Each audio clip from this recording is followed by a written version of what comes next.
I had to explain to someone. They were going, "Why do they blow up all the time if you're so smart?" Because there was this fucking idiot on television. Some guy was being interviewed, and they were talking about you, and he goes, "Oh, I think he's a fuckwit."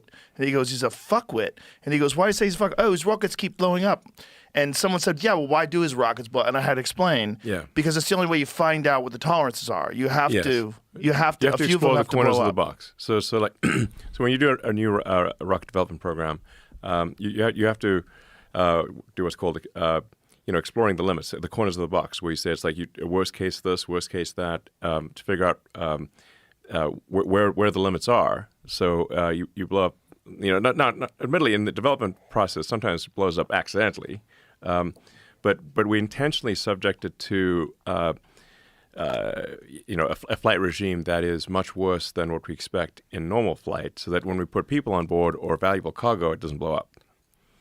So, for example, for the flight that you saw, we actually deliberately took heat shield tiles off the ship, off of Starship, in some of the worst locations to say, okay, if we lose a heat shield tile here, is it catastrophic or is it not? And nonetheless, Starship was able to do a soft landing in the Indian Ocean, just west of Australia. And it got there from Texas in 35, 40 minutes type of thing. So it landed even though you put it through this situation where it has compromised shield. It had an unusually, we brought it in hot, like an extra hot trajectory with missing tiles to see if it would still make it to a soft landing, which it did. Now, I should point out, there were some holes that were burnt into it. But it was robust enough to land despite having some holes burnt in, because it's coming in like a blazing meteor. You can see the real time video. Well, tell me the speed again, because the speed was bananas. You were talking about it's like 17,000 miles an hour, I'll call it like 25 times the speed of sound or thereabouts. So. So think about it, like it's like 12 times faster than a bullet from an assault rifle. Bullet from assault rifles around Mach 2. And it's huge. Yeah.